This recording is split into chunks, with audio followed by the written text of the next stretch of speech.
Hi guys, welcome to another video. So last video में discuss किया था valuation के थोड़े बहुत नंबर।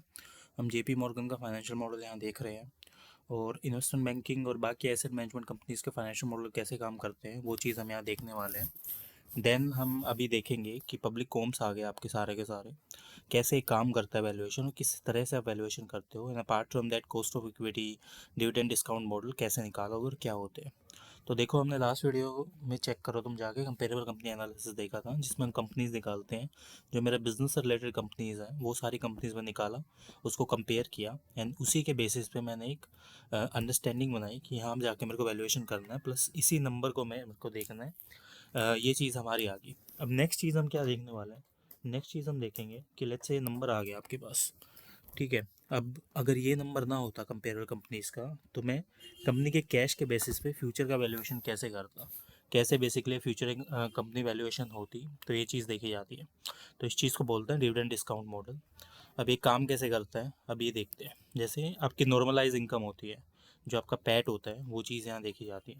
जैसे आप समरी में गए और आप नॉर्मलाइज एन देखा आपने, जहाँ भी आ रहा है वो चीज़, देन ग्रोथ देखते हो आप, ग्रोथ कितनी हो रही है चीज़ों की। ग्रोथ में हर साल देखूंगा कि कितनी यहाँ पे लग रही है, ठीक है। देन आप कॉमन डिविडेंड देखते हो, तो डिविडेंड और स्टॉक्स कैसे आ रहे हैं और कैसे रिपर्चेज किए जा रहे हैं इस चीज़ में। तो इधर मैं कॉमन डिविडेंड देखता हूँ, डिविडेंड के हिसाब से हमने ये देखा कि यहाँ मेरा कितना स्टॉक्स आ रहा है। और ये बेसिकली आपका देखा जाता है कि हर एक चीज़ के हिसाब से कैसे निकल रहा है, मतलब आपका कॉमन डिविडेंड या इक्विटी नंबर कैसे चीज़ों में देखा जाता है। उसके बाद आप देखते हो ग्रोथ, जनरली इनके बीच में कितनी ग्रोथ हो रही है आपकी, ईयर ऑन ईयर ग्रोथ देखी जाती है उसी चीज़ को करने के लिए। पे आउट रेशो देखा जाता है, फिर आपका जो पे आउट रेशो आता है उस चीज़ को देखते हो आप। पे आउट रेशो हो गया आपका कंप्लीटली। फिर आपका कॉमन इक्विटी देखा जाता है, बिगिनर कॉमन इक्विटी जिस हिसाब से काम करता है। लेट्स से आपने इसको देखा, और ये आपका एंडिंग कॉमन इक्विटी के हिसाब से होता है। जैसे बिगिनर कॉमन इक्विटी आपका 2 लाख के हिसाब से आ गया। इसमें प्लस मैं नेट इनकम ऐड किया कॉमन करने के लिए, जो 22,251, 22,158, 22,902 के हिसाब से पूरा आ रहा है। देन इसमें आप स्टॉक इश्यूएंस ऐड करते हो, स्टॉक बेस्ड कॉम्पिटिशन्स ऐड करते हो, जिसके बेसिस पे आप बेसिकली स्टॉक बेस्ड कंपनसेशंस होते हैं, जिसके बेसिस पे आप क्या कर रहे हो, अपने आगे प्रोजेक्टेड कर रहे हो चीज़ों को। और फिर आपकी एक्सचेंज रेट देखी जाती है, किस हिसाब से एक पैसा खर्च करोगे एक्सचेंज रेट में, किस हिसाब से आपकी चीज़ें हैं यहाँ पे कनेक्ट होंगी। देन आप स्टॉक रीपरचेजेस देखते हो कि आपने कितना स्टॉक रीपरचेज किया ओवर द ईयर, और किस हिसाब से बेसिकली वो चीज़ें यहाँ पे की जा रही हैं। देन आप कॉमन डिविडेंड देखते हो कि किस हिसाब से आपका कॉमन डिविडेंड है इस चीज़ पे लग रहा है, और वो चीज़ यहाँ कैसे आके फिगर आउट करेगी ये चीज़। देन आप एंडिंग कॉमन इक्विटी देखते हो, तो आपकी जो कॉमन इक्विटी है वो अब यहाँ कितनी आएगी इन कैलकुलेशंस के बाद। तो सारी चीज़ें ऐड की जाती हैं, और कॉमन इक्विटी में सिंपल से एक चीज़ देखी जाती है यहाँ पे, स्टॉक कितना इशू हो रहा है, स्टॉक बेस्ड कंपनसेशन आपने कितना डाला, एक्सचेंज रेट का इफेक्ट कितना लग रहा है, और किस हिसाब से आप ये देखोगे कि ये कॉमन डिविडेंड है या बाकी चीज़ें हैं, और वो बेसिकली ठीक तरह से यहाँ काम कर रही है नहीं। देन क्या आता है, आपका एवरेज रिस्क वेटेड एसेट्स आती है। तो बेसिकली आपकी एवरेज रिस्क वेटेड एसेट्स देखते हो कि कितना, किस एसेट का कितना रिस्क है और कितना वेट है उस चीज़ को करने में।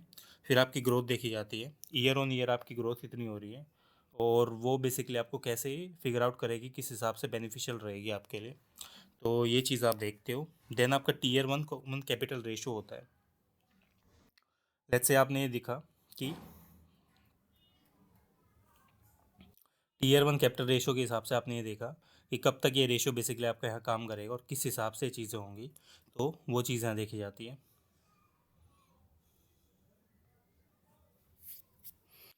उसके बाद आपका टेंजिबल कॉमन इक्विटी शेयर्स आता है, कॉमन इक्विटी आ गई आपकी जिस हिसाब से आप काम कर रहे हो। देन आपके डिसअलाउड टेंजिबल एसेट्स आते हैं,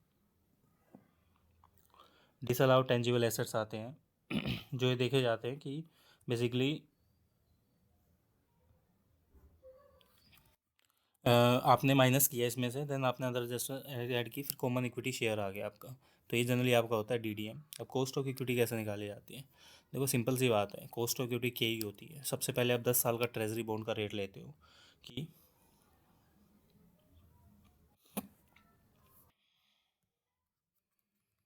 आपका फिक्स पे कितना रेट मिलेगा, देन आपने इक्विटी रिस्क प्रीमियम लिया जो आपका दिया जाता है और उसी हिसाब से आप चीज़ें करते हो। देन सिटी ग्रुप आपका देखा जाता है कि किस हिसाब से बेसिकली यहाँ इक्विटी वैल्यू है और कितना ये पैसा दे रहे हैं, लीवर्ड बीटा देखा जाता है। उसके हिसाब से आप क्या करोगे, मीडियन निकालोगे, इसका आप मीडियन लोगे, देन उसी हिसाब से आपका निकलेगा कॉस्ट ऑफ इक्विटी।